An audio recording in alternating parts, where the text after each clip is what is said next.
무시하는 사람은 나쁜 사람이라서 무시하는 걸까요? 아니에요. 나쁜 사람들이어서 무시하는 게 아니에요.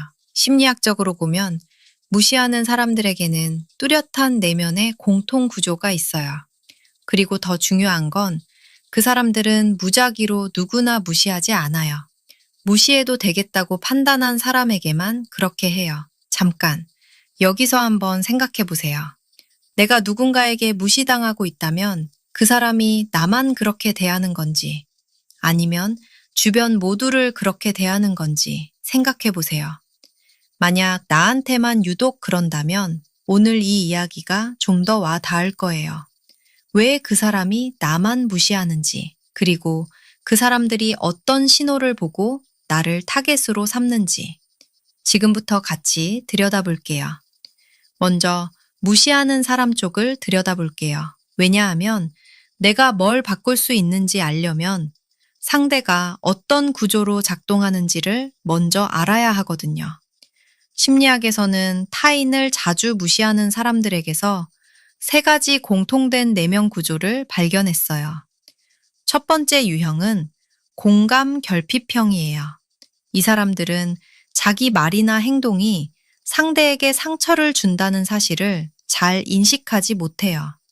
나쁜 의도가 있어서가 아니에요. 그냥 그 과정이 자기 뇌에서 잘 일어나지 않는 거예요. 타인의 감정을 자기 일처럼 느끼는 회로 자체가 약하거든요. 그래서 같은 말을 했을 때 상대가 어떤 얼굴이 되는지, 그 얼굴이 뭘 의미하는지를 그냥 흘려버려요. 두 번째 유형은 낮은 자존감형이에요. 이게 의외인데요. 남을 가장 자주 무시하는 사람이 사실은 자기 자신에 대한 확신이 가장 약한 사람이에요. 자기 안이 불안정하면 남을 깎아내려야 상대적으로 내가 더 위에 있는 것처럼 느껴지거든요.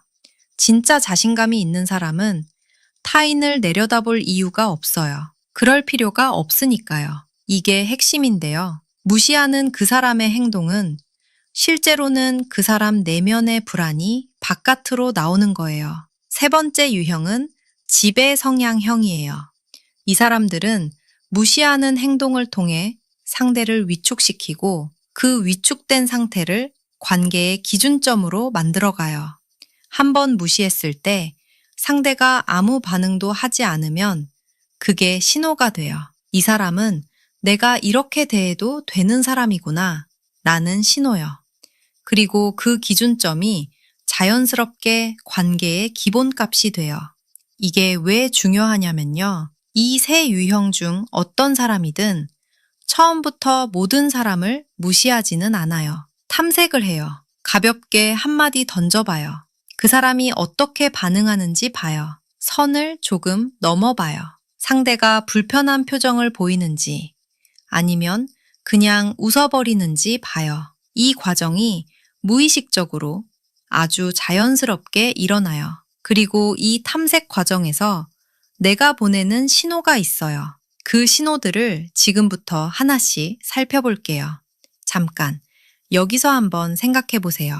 주변에서 무시당하는 사람들을 떠올려 보면 대부분 어떤 사람들인가요? 나쁜 사람인가요? 아니면 오히려 착하고 배려 깊은 사람인가요? 대부분 후자예요. 그리고 이게 단순한 우연이 아니에요. 인지심리학 연구에서는 흥미로운 사실을 발견했어요. 모든 사람에게 잘해주고 싶다는 욕구가 강한 사람일수록 역설적으로 자기 말을 못하고 경계를 설정하는데 어려움을 겪어요. 왜냐면 누군가가 나를 싫어하면 어쩌지? 라는 불안이 항상 뒤따르거든요. 모든 사람에게 인정받고 싶다는 욕구가 강할수록 그 욕구 자체가 역설적으로 나를 더 취약하게 만들어요. 무시당한다고 느끼는 경험의 본질을 심리학에서는 이렇게 표현해요. 나를 봐달라는 욕구의 좌절이라고요. 그리고 이 욕구가 강한 사람일수록 상대에게 더 맞추고, 더 배려하고, 더 노력해요. 그 노력은 진심에서 나와요. 근데 이게 핵심인데요. 상대의 뇌는 그 진심을 읽지 않아요. 그 노력이 만들어내는 행동의 패턴을 읽어요.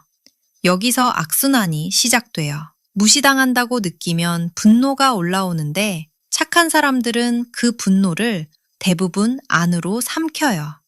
표출했다가 관계가 나빠질까 봐서요. 그러면 자책이 시작돼요. 내가 예민한 건가? 난 왜 이렇게 속이 좁지? 그 자책이 불안을 키우고 불안이 커질수록 더 눈치를 보게 되고 더 맞추려고 하게 돼요. 상대를 기쁘게 하는데 에너지를 쏟다다 보니 정작 자기 일에서는 성과가 떨어지고 그러면 더 심하게 무시를 당하는 것 같아요. 이 악순환이 반복돼요.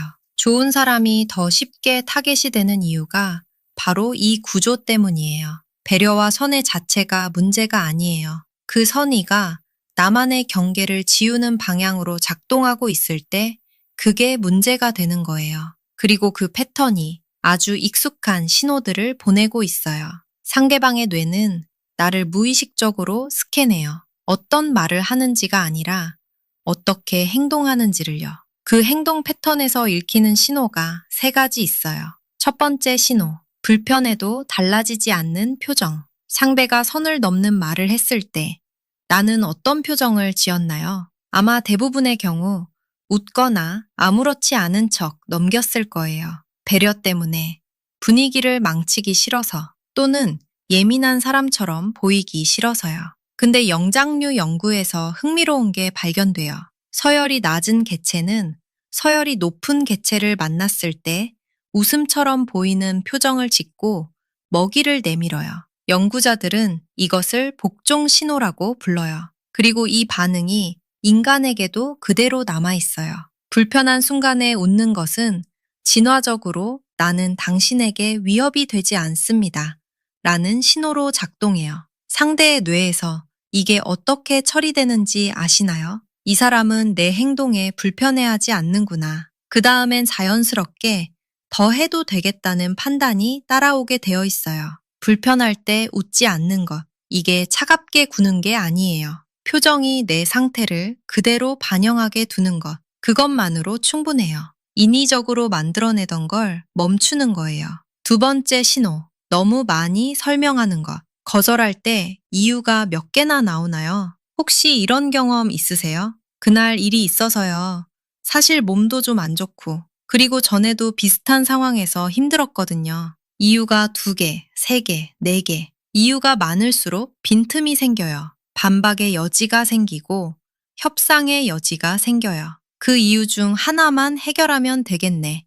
라고 상대의 뇌가 자동으로 계산하거든요. 이유가 하나면 그냥 거절이에요. 이유가 여러 개면 협상이 돼요. 왜 이유가 여러 개 나올까요? 상대가 납득해야 내가 편하거든요. 내 선택에 상대의 동의가 필요한 구조 자체가 이미 신호예요. 게다가 하버드대 타미르 미첼 연구팀이 2012년에 확인한 건데요. 자기 얘기를 할 때 뇌에 보상 회로가 켜져요. 돈보다도 더 큰 즐거움을 준다고 해요. 하지만 내가 많이 설명할수록 에너지를 쓰는 건 나고 에너지를 얻는 건 상대예요. 주도권이 어느 쪽에 있는지 이게 대화가 끝난 뒤 상대의 뇌에 남는 인상이 돼요. 짧고 담담하게 말할수록 상대는 오히려 더 귀 기울이게 되어 있어요. 세 번째 신호. 먼저 항상 내어주는 것. 관계에서 내가 에너지를 얼마나 쓰고 상대는 얼마나 쓰는지 생각해 보신 적 있으세요? 내가 먼저 연락하고, 내가 먼저 맞추고, 내가 먼저 양보하는 관계요. 배려는 균형에서 나와요. 하지만 나만 계속 내어주는 상태가 반복되면 상대는 무의식적으로 이 관계의 규칙을 그렇게 설정하게 돼요. 내가 더 노력하는 쪽이라면 더 약한 위치가 되는 거예요. 여기서 손실 회피 편향이라는 심리학 원리가 작동해요. 행동 경제학자 카너먼의 연구인데요. 인간은 이득보다 손실에 훨씬 더 민감하게 반응해요. 같은 크기의 이득과 손실이라도 손실의 고통이 이득의 기쁨보다 약 2배 더 크게 느껴져요. 이게 관계에도 그대로 적용돼요. 저 사람을 함부로 대했다가 내가 잃을 게 있다는 인식이 생겨야 무시가 멈춰요. 항상 내어주는 사람에게는 잃을 게 없다고 뇌가 자동으로 판단하거든요.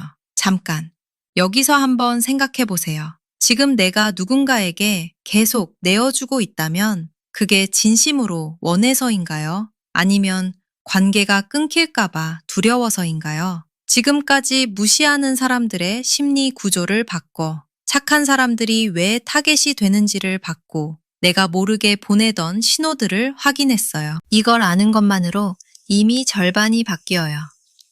내가 어떤 신호를 보내왔는지를 아는 것과 모르는 것은 완전히 다르니까요. 이제 어떻게 바꿀 수 있는지 구체적으로 이야기해 볼게요.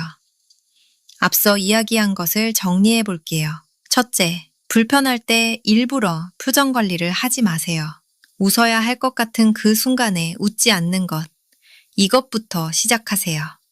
처음엔 어색하게 느껴질 수 있어요. 분위기를 망치는 것 같고 내가 예민한 것 같은 느낌이 들 수도 있거든요. 근데 그 어색함이 바로 경계가 생기고 있다는 신호예요. 그 경계가 관계를 다시 바로 세우는 첫 번째 지점이에요. 둘째, 거절할 때 이유는 하나만 대세요. 이번엔 어렵습니다. 이 한 문장으로 충분해요. 아예 이유 없이 어렵습니다. 라고 해도 돼요. 거절의 이유가 반드시 필요한 건 아니에요. 이유를 대야 한다는 강박 자체가 상대의 동의를 구하고 있다는 신호거든요. 셋째, 상대가 나를 대하는 방식을 그대로 돌려주세요. 이게 핵심인데요. 처음엔 열어두되 상대가 선을 넘으면 그에 맞게 반응하는 거예요. 따뜻하게, 하지만 분명하게요. 이것을 정치학에서는 fit for tat, 맞대응 전략이라고 하는데 장기적으로 가장 안정적인 관계를 만드는 방식이에요. 무한정 양보하지도 처음부터 차갑게 닿지도 않는 것. 그러나 상대의 행동에 정직하게 반응하는 것. 요약하자면 먼저 친절하되 무례함에는 단호히 대처하고 상대가 사과하면 쿨하게 받아준다. 이에요. 그리고 여기서 한 가지 더. 경계를 그었을 때 상대가 멀어진다면 그 사람은 나와 진심으로 관계를 맺고 있었던 게 아니에요. 나한테서 얻을 수 있는 것 때문에 있었던 거예요. 그 사람이 멀어지는 건 손해가 아니에요. 가짜 관계를 정리하는 거예요. 반대로 내가 경계를 세웠는데도 옆에 남아있는 사람, 그 사람이 진짜 나와의 관계를 지속할 수 있는 거예요. 이 세 가지를 동시에 바꾸기가 어렵게 느껴지면 하나부터 시작해도 돼요. 사실 이 중에서 가장 쉬운 건 두 번째예요. 거절할 때 이유를 하나만 대는 것. 오늘 당장 해볼 수 있어요. 거절할 일이 생기면 이유를 하나만 고르고 거기서 멈추는 거예요. 그 짧은 순간이 쌓이면서 관계의 무게중심이 조금씩 달라지기 시작해요. 무시당하는 게 아프다는 건 비유가 아니에요. 뇌과학적으로 실제 통증이에요. 2003년 UCLA의 나오미 아이젠버거 교수팀이 사회적 배제 실험에서 확인한 건데요. 따돌림을 당하는 상황에서 신체적 통증을 느낄 때와 동일한 뇌 영역, 배측 전대상 피질이 그대로 활성화됐어요. 그러니까 무시당하는 아픔은 진짜예요. 그리고 그게 진짜이기 때문에 그 아픔이 반복되지 않도록 내가 보내는 신호를 바꾸는 것도 진짜 중요한 일이에요. 지금까지 살펴본 것들을 다시 정리해 볼게요. 무시하는 사람들에게는 내면의 구조가 있어요. 공감 결핍, 불안정한 자존감, 지배 성향. 이 중 어떤 경우든 그들이 먼저 탐색을 해요. 그리고 그 탐색에서 내가 보내는 신호를 읽어요. 착한 사람들이 타겟이 되는 이유도 알게 됐어요. 모두에게 잘해주고 싶은 마음, 인정받고 싶은 욕구가 역설적으로 경계를 지워버리거든요. 그리고 그 경계 없는 행동들이 신호를 만들어요. 불편해도 웃어버리는 것, 이해받으려고 이유를 길게 설명하는 것, 먼저 다 내어주고 경계를 못 세우는 것. 이 세 가지는 전부 좋은 의도에서 나왔어요. 하지만 상대의 뇌는 그 의도를 읽지 않아요. 행동이 만들어내는 신호를 읽어요. 그래서 오늘부터 딱 세 가지만 바꿔보세요. 불편할 때 표정을 만들어내던 것을 멈추세요. 거절할 때 이유는 하나면 충분해요. 그리고 상대가 나를 대하는 방식을 그대로 돌려주세요. 잠깐. 여기서 한번 생각해 보세요. 이 내용을 들으면서 혹시 나 이거 다 하고 있었는데 라는 느낌이 드셨나요? 그렇다면 이미 반은 바뀐 거예요. 내가 어떤 신호를 보내왔는지를 아는 것과 모르는 것은 완전히 달라요. 이건 상대보다 우위에 서려는 게 아니에요. 내가 모르게 보내오던 신호들을 정확하게 아는 거예요. 그 신호들이 달라지면 관계에서 탐색을 당하는 방식도 달라져요. 무시하는 사람이 나쁜 사람이어서 무시하는 게 아닌 것처럼 내가 무시당하는 것도 내가 그럴 만한 사람이어서가 아니에요. 내가 보내던 신호 때문이에요. 그리고 신호는 바꿀 수 있어요. 그게 오늘 이 이야기의 핵심이에요. 존중은 상대한테서 받아내는 게 아니에요. 내가 보내는 신호에서 시작돼요. 내 신호가 달라지면 상대가 나를 읽는 방식도 달라져요. 그렇게 조금씩 단단해지는 거예요.